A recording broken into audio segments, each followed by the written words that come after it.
حضرت عبداللہ بن مسعود رضی اللہ تعالیٰ عنہ فرماتے ہیں کہ نبی کریم رؤوف الرحیم صلی اللہ علیہ وسلم نے ارشاد فرمایا کہ جب بنی اسرائیل گناہوں میں پڑ گئے تو ان کے علماء نے اور ذمہ داران نے ان کو منع کیا، وہ باز نہ آئے۔ انہوں نے کہا بس ٹھیک ہے، باز نہیں آتے تو کیا ہوا۔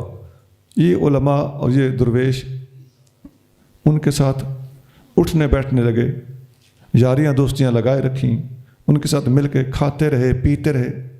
وَوَاكَلُوهُمْ وَشَارَبُوهُمْ فَضَرَبَ اللَّهُ قُلُوبَ بَعْضِهِمْ عَلَىٰ بَعْضٍ، اللہ نے ان کے پاس بیٹھنے کی وجہ سے ان کے ایک دوسرے کے قلب ایک دوسرے کے اوپر مار دیے۔ ساتھ بیٹھنے سے ایسا ہوتا ہے، قلب ایک کا قلب دوسرے کے قلب کے اوپر اثر انداز ہوتا ہے۔ بری سوسائٹی برا اثر ڈالتی ہے، اچھی سوسائٹی اچھا اثر ڈالتی ہے۔ وہ جو حدیث میں آتا ہے کہ اچھی محفل کی مثال ایسے ہے جیسے عطار کی دکان ہو، اور بری محفل کی مثال ایسے ہے جیسے کوئلے کی دکان ہو۔ دو درویش اور فقیر صاحب طریقت آپس میں جب مل کے بیٹھتے ہیں تو بعض اوقات ایسا ہوتا ہے کہ ایک کا قلب بند ہو چکا ہوتا ہے تو دوسرے کے پاس آ کے بیٹھنے سے اس کا قلب فوراً جاری ہو جاتا ہے، یا ایک پر قبض طاری ہوتی ہے تو دوسرے کے پاس آ کے بیٹھنے سے اس کا قبض کھل جاتا ہے۔ قبض، روحانی قبض ایک اصطلاح ہے، ایک بولی ہے یہ طریقت کی۔ بعض اوقات ایک محفل میں ایسا ہوتا ہے کہ پوری محفل میں ایک اللہ کا بندہ ایسا ہوتا ہے کہ خطاب کرنے والے کا سینہ کھل جاتا ہے، اس کی برکت سے اس کی ضرورت کی باتیں اللہ تعالیٰ ایسی صادر کرواتا ہے کہ سب کا بھلا ہو جاتا ہے۔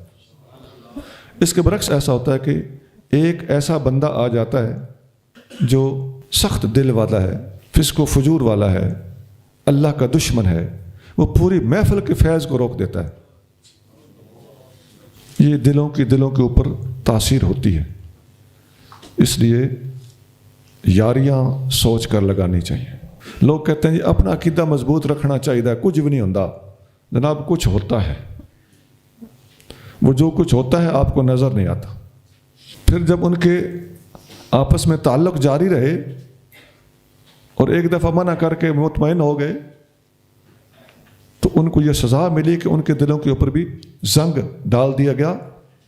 تو یہاں حضرت عبداللہ بن مسعود رضی اللہ تعالیٰ عنہ یہ آیت پڑھتے ہیں، علی لسان داؤد و عیسی ابن مریم ذالک بما عصوا وکانوا یعتدون۔ نبی کریم صلی اللہ علیہ وسلم یہ بات کر رہے تھے تو آپ کریم صلی اللہ علیہ وسلم اٹھ کے بیٹھ گئے۔ یہ بات کرتے کرتے اٹھ کے بیٹھے تو آپ علیہ الصلوۃ والسلام نے فرمایا لا، ہرگز نہیں، اللہ کی قسم، والذی نفسی بیدہ حتی تعطروہم علی الحق عطرا، حتیٰ کہ حق کی خاطر آپ ان کے ساتھ جب تک قطع تعلق نہیں کرو گے اور پوری ہمت نہیں لگاؤ گے تمہاری تبلیغ کا حق ادا نہیں ہوگا۔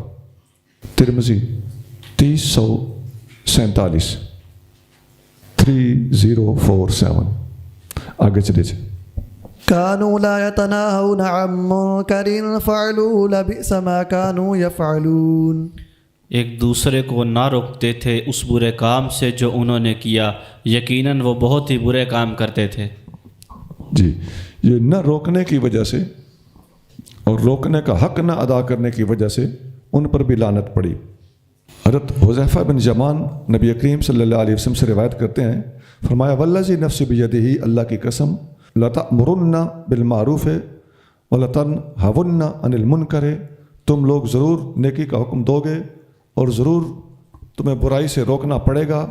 اَوْ لَيُوشِكَنَّ اللَّهُ، ورنہ اللہ تعالیٰ ضرور ایسا کر دے گا، اَنْ يَبْعَثَ عَلَيْكُمْ عِقَابًا مِّنْهُ، کہ اللہ تعالیٰ تمہارے اوپر کوئی عذاب نازل کر دے، ثُمَّ تَدْعُونَهُ فَلَا يُسْتَجَابُ لَكُمْ، تم پھر اللہ سے دعائیں مانگو گے تو تمہاری دعائیں قبول نہیں ہوں گی۔ ترمذی 2169۔